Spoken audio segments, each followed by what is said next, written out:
بسم اللہ الرحمن الرحیم۔ السلام علیکم دوستوں، امید کرتا ہوں آپ خیریت سے ہوں گے۔ ویلکم کرتے ہیں آپ کو اپنے یوٹیوب چینل ون نیوز میں۔ دوستوں بہت ہی اہم خبر لے کے آتے ہیں، جو بھی نئی اپڈیٹ آتی ہے دبئی سے، یو اے ای سے، امارات سے، ابوظہبی سے، رئیس الخیمہ سے، ملکوین سے، شارجہ سے۔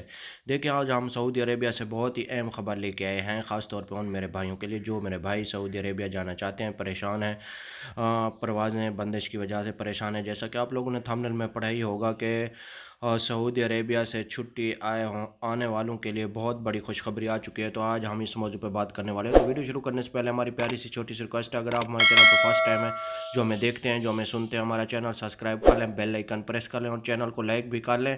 اس سے فائدہ یہ ہوگا جو بھی نئی ویڈیو کا نوٹیفیکیشن آئے گا وہ سب سے پہلے آپ لوگوں تک پہنچے گا۔ آج کی ویڈیو بہت اہم ہے، خاص طور پہ ان میرے بھائیوں کے لیے جو میرے بھائی چھٹی آئے ہوئے تھے سعودی عربیہ سے، تو وہ واپس جانے کے لیے بہت زیادہ پریشان ہیں۔ تو ان کے لیے آج ویڈیو لے کے آئے ہیں۔ ٹائم ویسٹ کے بغیر چلتے ہیں نیوز اپڈیٹ کی طرف۔ دیکھیں بات یہ ہے کہ اگر آپ پاکستان سے آپ کا تعلق ہے، انڈیا سے ہے، بنگلہ دیش سے ہے، نیپال سے ہے، تو آپ لوگوں کے لیے بہت ہی خوشخبری یہ ہے کہ انٹرنیشنل پروازیں تو ابھی تک کوئی انفارمیشن نہیں ہے کہ کب اوپن ہو رہی ہیں سعودی عربیہ کی۔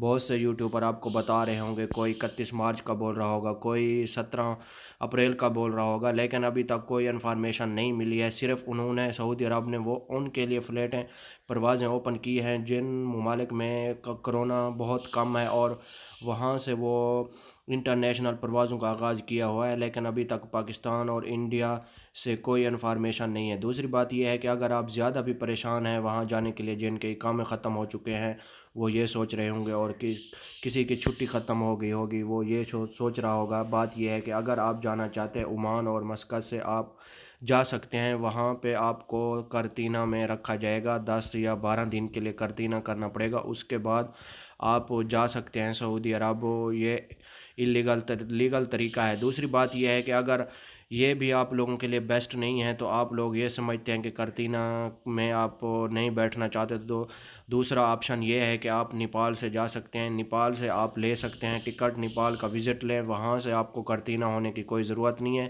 کیونکہ آپ لوگوں کو معلوم ہے نیپال کا ویزا بھی آپ کو سستا ملے گا، یعنی کہ آپ کا پاکستانی پیسہ لگے گا تقریباً ہم کہہ رہے ہیں کہ 40,000 تک آپ کا ویزا کا پیسہ آئے گا، اور اس کے بعد آپ سعودی کے لیے ٹریول کر سکتے ہیں۔ جو میرے بھائی پریشان ہیں، زیادہ تر جو چھٹی پہ آئے ہوئے تھے یا جن کے اقامے ختم ہو گئے تھے، ان کے لیے یہ بہت ہی خوشخبری ہے۔ وہ نیپال سے اگر جانا چاہتے ہیں تو ان کے لیے پاسبل ہے، وہ جا سکتے ہیں نیپال سے۔ اور بہت سے لوگوں کے سوال یہ بھی آتے ہیں کہ ہمارا اقامہ ختم ہو چکا ہے، ہم کیسے جائیں؟ یہی راستہ ہے آپ لوگوں کے لیے اگر آپ جانا چاہتے ہیں۔ تو یہ تھی آج کی ہماری چھوٹی سی ویڈیو اچھی لگے تو لائک کرنا، شیئر کرنا، دوستوں کے ساتھ۔ ملیں گے نیکسٹ ویڈیو میں۔ اوکے، اللہ حافظ۔